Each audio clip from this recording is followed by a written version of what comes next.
नाम जप, सब कुछ इसी से प्राप्त हो जाएगा, विश्वास कर लीजिए। तो लोग पूछते हैं कौन सा नाम जप करें, तो पहली बात है कि जो आपके गुरु ने नाम दिया है वो नाम जप करो। यदि आपने गुरु नहीं बनाया तो जो नाम आपको भगवान का प्रिय हो, गोपाल शास्त्र नाम में 1000 नाम है, विष्णु शास्त्र नाम में 1000 नाम है, रामकृष्ण हरि शिव, जो नाम आपको प्रिय हो नाम जप करो। वो आपको गुरु से मिला देगा, गुरु मंत्र दिलवा देंगे, वो आपको भगवत प्राप्ति का सब वही नाम करवा देगा। आप शुरू तो करो नाम जप करना। जिनको सौभाग्य से गुरु मिल गए हैं, अपने गुरु के द्वारा दिए हुए नाम पर आसक्त हो जाओ। और मन का एक स्वभाव है, ये बगल में कुछ लेके चलने का स्वभाव है, गुरु से हटकर कुछ लेके चलने का। ये स्तोत्र ले लें, ये नाम ले लें, ये इसका स्वभाव है। इसी स्वभाव को हटाना है। गुरु ने कहा राम तो राम, गुरु ने कहा राधा तो राधा जीवन, उसी से आप देख लेना सब कुछ प्राप्त हो जाएगा। नाम की बड़ी महिमा है। विभिन्न ग्रंथों में भगवान के विभिन्न नामों को गाया गया है। जो तुम्हें नाम प्रिय लगे या जो गुरुदेव ने दिया है। 38 शास्त्र नाम तो हमारे पास है। भाई जी महाराज श्री हनुमान प्रसाद पोद्दार जी कहते 38 शास्त्र नाम तो हमारे पास है, 38 सहस्त्र नाम। और भगवान के अनंत नाम हैं। सभी भगवान के नाम समान बलशाली हैं, पर विशेषता होती गुरु प्रदत्त नाम में। जैसे गोस्वामी जी को राम नाम सर्वोपरि, चैतन्य महाप्रभु कृष्ण नाम सर्वोपरि, हरिवंश महाप्रभु राधा नाम सर्वोपरि, कोई हर्ज नहीं। उसी एक परम तत्व के अनेकों नाम हैं, जिसको जो प्रिय लगे खूब पकड़ लो उस नाम को, जोर से बार बार उसे जपो। राधा राधा राधा राधा राधा। अब 2 घंटा जपा, इसके बाद दे दिया पूरे विश्व को, धन्य हो जाए हमारा विश्व, हो गया। क्योंकि आपका भजन उतना जाकर समाज को सुख पहुंचाएगा। इसलिए गुरु मुख से ही नाम जपना चाहिए। अगर नहीं है तो आप देख लो, कोई न कोई संत के मुख से वो नाम तो निकला ही है। राम कृष्ण हरि, जो भाई जी महाराज कह रहे हैं 38 शास्त्र नाम तो हमारे पास रखे हुए। तो जो भगवान का नाम निरंतर रटते हैं, उनमें दिव्य शक्ति जागृत हो जाती। जैसे 2 लकड़ियों के बार बार घर्षण से अग्नि उत्पन्न हो जाती, शक्ति देखो ना। 2 पत्थरों को आप रगड़िए तो उनमें चिंगारी पैदा हो जाएगी। तो दिव्य चिदानंद में नाम जब हमारी जिह्वा पे रगड़ होती है, तो उसमें ऐसी महान शक्ति जागृत होती। ज्ञान भक्ति वैराग्य विपत्ति दुख का नाश सब। देखो गोस्वामी जी सरल भाषा में कह रहे हैं, राम नाम मणिदीप धरि जीह दे हरि द्वार, तुलसी भीतर बाहरहु जो चाहस उजियार। यदि हृदय में और जगत में भी लोक में मंगल चाहते हो तो अपनी जिह्वा रूपी देहरी पर, जो भीतर और बाहर दोनों को मंगल करेगी, नाम विराजमान कर लो। गोस्वामी जी को प्राण प्रिय है 2 अक्षर राम, ऐसे प्राण प्रिय है हमारा 2 अक्षर राधा। जिह्वा पे विराजमान कर लो, लोक परलोक सब मंगल को प्राप्त हो जाएगा।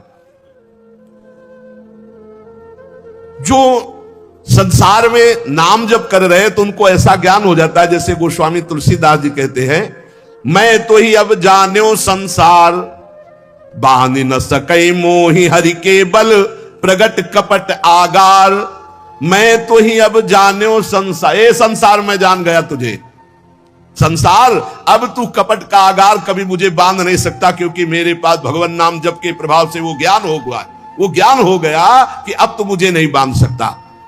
सर्वत्र भगवत दर्शन, तीसरी बात आई। पहला आया अपने इष्ट के अनन्य, दूसरा कैसे हो तो बोले निरंतर नाम जप करो, और तीसरा सर्वत्र भगवत दर्शन। ये सर्वोत्तम बात है।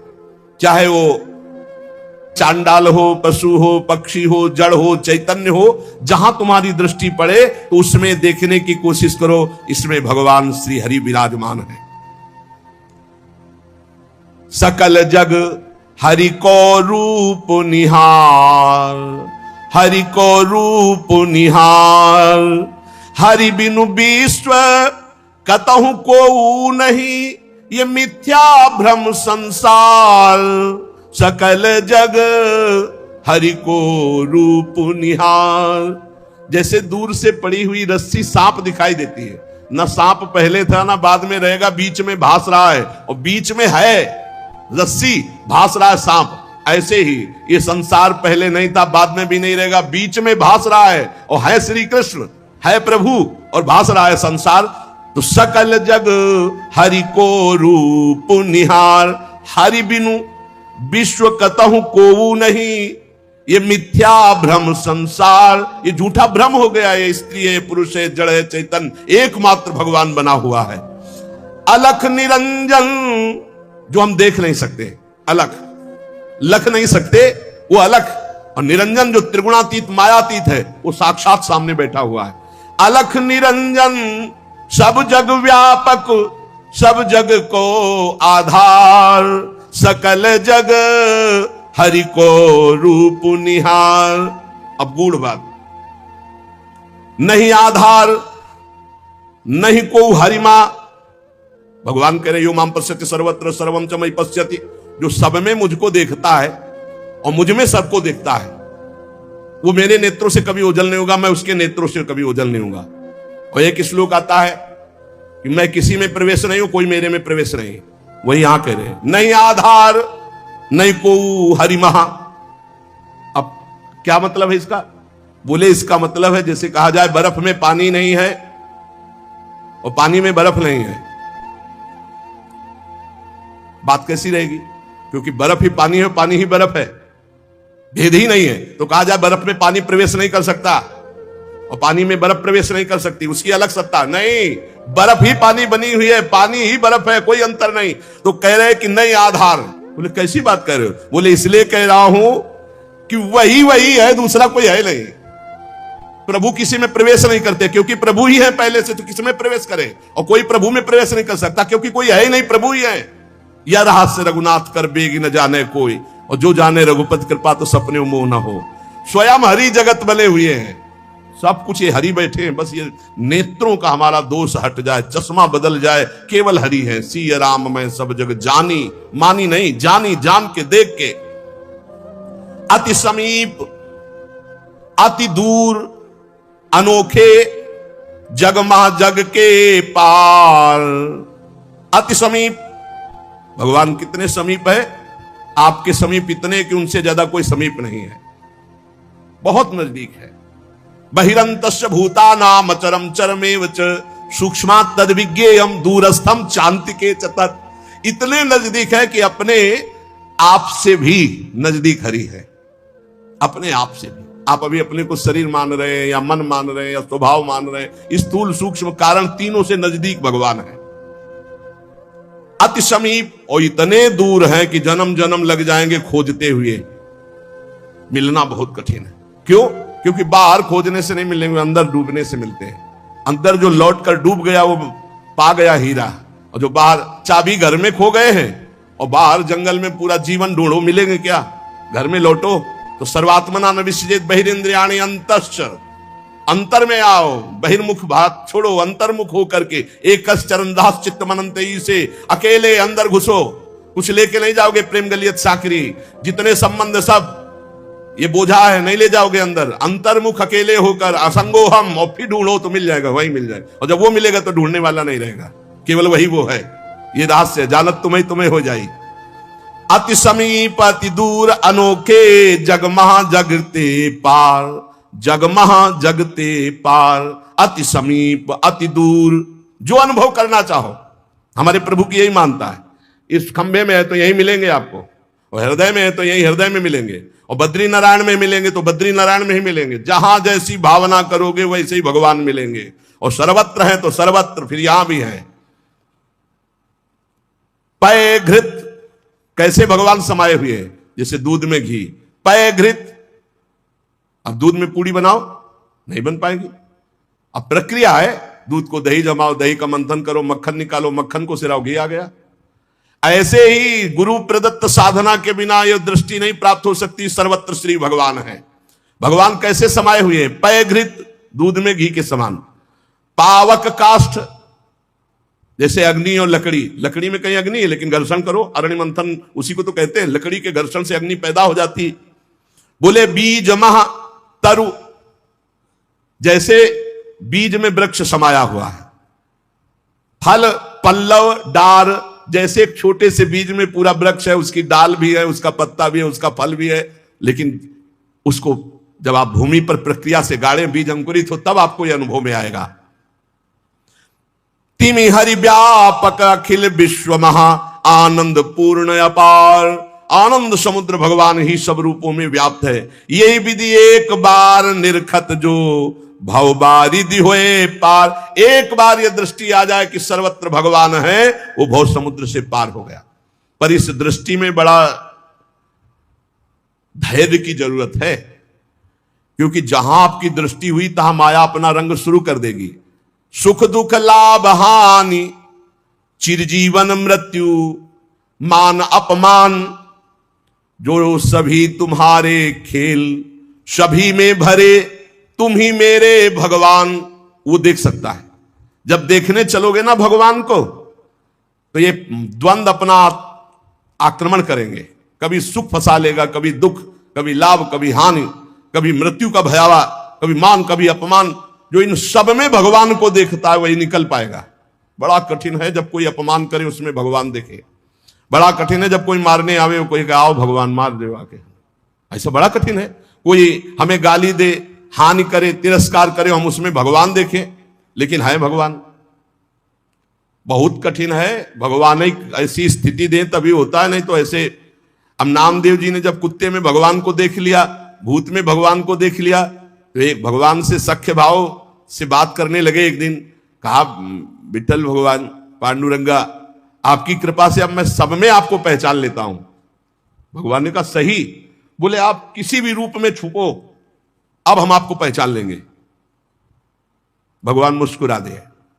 बातचीत करते थे भगवान पांडुरंगा विठल भगवान। थोड़ी देर में विचार आया कि मंदिर में बैठ के भजन करने से बड़ी भीड़ हो रही, लोग आ जा रहे हैं, विक्षेप पड़ता, मंदिर के पीछे चलते हैं। अभी तक विचार नहीं आया था। अब मंदिर के पीछे जाके जो भजन में लगे, कीर्तन में, सो देखा कि 10 बच्चे आ गए, कबड्डी खेलने लगे। यहां बड़ा विक्षेप, चलो नदी किनारे चलते हैं। तो नदी किनारे जाकर कीर्तन करने लगे। अभी कीर्तन शुरू ही हुआ था कि वहां बैलगाड़ी से तंबू कनात उतरने लगी, हो हल्ला शुरू हो गया। उनके नजदीक दूर से गए, बोले यहां भजन करने आए थे, यहां भी उपद्रव शुरू किया। तो उसकी पत्नी गड़ासा लेके निकली। बोले हम भोजन की व्यवस्था भगवान ने कर दी है, मिल गया है, काट के अभी हम बनाते हैं, हम सब लोग खाते हैं। नामदेव जी ने कहा यहां तो मरने वाला प्रोग्राम शुरू हो गया, ये कौन लोग है जो हमें काट के खाएंगे। गड़ासा लेके दौड़ी नामदेव जी की तरफ। पति ने कहा तुम चिंता मत करो, दूसरा गड़ासा लेके वो दौड़े। अब वो नामदेव जी ने, भजन तो फिर भी हो जाएगा जो जिंदा रहेंगे, और भागे मंदिर की तरफ। और सांस, और जैसे जैसे भागते पीछे से पकड़ पकड़ अब पकड़ा। जब नगर में प्रवेश किया तो वहां देखा कि कोई ने, फिर मंदिर में गया, कहा हाँ। विठल भगवान ने कहा क्या हो गया। बोले प्रभु बस 5 मिनट अगर हम चूक जाते। भगवान ने कहा क्या हो गया। बोले प्रभु ऐसा ऐसा घटना घटी, पता नहीं किस देश के वो लोग थे कि वो कह रहे थे लाओ काट के खाते हैं, और वो दौड़ पड़ी उनकी पत्नी। फिर वही बोले पहचाने नहीं क्या। बोले प्रभु पहचानना क्या है, वहां इतना बड़ा गड़ासा ले। बोले रुक्मिणी जी वो थी और मैं था, और कौन था, और कोई दूसरा थोड़ी था। बोले अगर मैं छुपना चाहूं तो तुम मुझे पहचान। बोले प्रभु प्रभु सोई जाले जी देव जलाई जाल तुम्हें तुम्हें। भगवान ये कभी अहंकार न कर ले कि मैं बड़ा भगत बन चुका हूं, सब में भगवान देखता हूं। ऐसा रूप लेके आएंगे कि समझ ही नहीं पाओगे। मान अपमान, सुख दुख, निंदा स्तुति, जन्म मृत्यु, इसे समान देखने वाला जीवन मुक्त होता है। देखो ये, इस पर हमें समान होना पड़ेगा। द्वंद्व विमुक्ता, सुख दुख संगई। क्या देखना होगा, सभी मेरे प्रभु के खेल हैं, सभी में प्रभु भरे हुए हैं, और प्रभु का पावन स्पर्श हमें प्राप्त हो रहा है। इससे मिलता मुझे सर्वदा, सब में सुखद तुम्हारा स्पर्श। अता नहीं हो पाते मन में कभी सोच उद्वेग अमर्ष। चाहे जैसी परिस्थिति हो, बहुत आनंद रहता है यदि भगवत भाव में रहोगे। जगत भाव में तो कैसे भी रहो दुख ही दुख है, भगवत भाव में बहुत आनंद। बोले जब कोई पीटता है, अपमान करता है, तो मुझे ये दिखाई देता है मेरे हरि है स्पर्श कर रहे हैं, आपके महान पावन स्पर्श का ये प्रेम। जब हम सर्वत्र भगवान देखते थे, दुख नाम की चीज और भगवान का वास्तविक स्पर्श प्राप्त होता है। कभी अनुभव करना, अगर अपमान हो और उस समय आप भगवत भाव में हो, तो अपमान भी आपको और भाव वृद्धि करके रुलाने वाला बन जाएगा, प्रभु के प्रेम में रुलाने वाला। किसी अवस्था में भी होती नहीं अशांति, नहीं उर्दाह, हंसमुख सदा दिखता प्रभु का, नित्य नवीन पूर्ण उत्साह। दृढ़ विश्वास हो जाता है, इसलिए अशांति नहीं होती। एक दिन एक सन्यासी संत विचरण कर रहे थे, तो कुछ उद्दंड लोगों ने सोचा कि कुछ अर्थ होगा, पर उनको ये पता नहीं था कि ये सन्यास के नियम से जो चलते हैं उनके पास अर्थ नहीं होता। वो कभी धन का स्पर्श नहीं करते, नहीं, जो सन्यास धन का स्पर्श नहीं, काठ की स्त्री का भी स्पर्श नहीं। बड़ा नियम, सन्यास धर्म का मतलब ही होता है साक्षात नारायण स्वरूप। अब उन्होंने उनके झोला देखा तो उसमें वही गीता आदि शास्त्र और तो कुछ निकला नहीं, तो बड़ी गुस्सा लगी, ईंट से उनका सर फोड़ दिया, खून खून ऐसे, और वो फोड़ के, ऐसे बड़े निर्दयी लोग होते हैं। वहीं से एक डॉक्टर गाड़ी से निकले, देखा एक संत जो है घायल पड़े हैं, उठाया ले गए अपने अस्पताल में, टाका लगाया, दवाई और गर्म दूध पिला रहे थे। तो जो राज कर्मचारी, पुलिस को भी सूचना की उन्होंने, तो पुलिस भी साथ अब वहां आई और कहा, डॉक्टर ने पूछा, महाराज जी आप बता सकते हैं कि किसने आपका सर फोड़ा? बोले बता सकता हूं, पक्का मुझे याद है, आपने। और वो तो बोले, महाराज आप कैसी बात करते हो, हम तो पुलिस कर्मचारी का इनकी बात मत मानना, इस समय इनका दिमाग सही नहीं। बोले नहीं, मैं बहुत दिमाग सही बोल रहा हूं, तुम्ही ने मारा और तुम ही दूध पिला रहे हो, तुम्हारे सिवा और किसी ने नहीं किया। अब वो तो घबरा गए, बोले महाराज आप हमें फंसा क्यों रहे हो? बोले नहीं नहीं, तुम हमें नहीं फंसा सकते, तुम ही ले मारा। जब फिर वो डॉक्टर के ऊपर पुलिस वालों ने कहा, महात्मा सही बोल रहे, तो उन्होंने पुलिस वालों से कहा कि आप समझो, मेरे भगवान ने वो रूप रखकर मुझे मारा और इस रूप में भगवान ही मुझे बचाए, तो भगवान ही तो है ना। तब डॉक्टर बचे, नहीं तो सिद्ध पुरुष अपनी भावना में बोल रहे, बेचारा फंस जाता। आप ही पीटने वाले हो और आप ही दूध पिलाने वाले हो, इसमें कोई अंतर, इसलिए किसी भी तरह उनके हृदय में अशांति या जलन नहीं होती। चाहे वो राम उपासक हो, शिव उपासक हो, कृष्ण उपासक हो, जगदम्बा उपासक, अपने इष्ट को सर्वोपरि मानना और किसी के भी इष्ट की निंदा न करना और उसको नीचा ना दिखाना, अपने लिए अपने इष्ट को सर्वोपरि मानना, ये भावना इतनी जोर की होनी चाहिए कि अपने इष्ट के सिवा और कुछ रह ही न जाए पूरी सृष्टि में। उत्तम के बस असमन माही, सपने हूं आन पुरुष जग नाही। एक बार गोस्वामी तुलसीदास जी वृंदावन आए, प्रातःकालीन वेला अपनी नित्य दिनचर्या करके निकले दर्शन करने के लिए। तो श्रृंगार में जिन ठाकुरों के दर्शन किए तो सब में मुरली, मोर मुकुट, ललित त्रिभंगी, पार्श्व में श्री राधा किशोरी। प्रणाम किया, कहा कहूं छवि आज की भले बने हो नाथ। नाथ आप ही हो, मुझे पता है बहुत सुंदर हो, प्रियाजू के साथ विराजमान हो, पर महाराज मेरे मन में पूर्ति नहीं हो रही, दर्शन की पूर्ति नहीं हो रही, जो प्यास है वो मेरी तृप्ति नहीं हो रही। मैं देख रहा हूं सांवले सलोने आप मेरे ही प्रभु हो, गोरी प्रियाजू आप मेरे ही हो, मुझे कोई संशय नहीं है,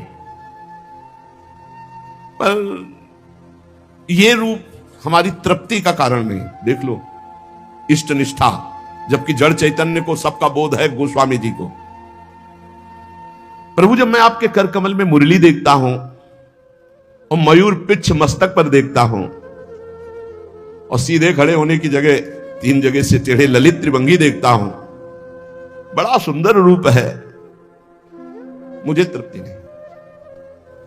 तुलसी मस्तक तब नवे जब धनुष बाण हो हाथ, साष्टांग दंडवत तो तब करूंगा जब मुरली की जगह सारंग धनुष हो और टेढ़े की जगह सीधे हो जाओ, राज मुकुट चक्रवर्ती सम्राट का धारण किए हुए।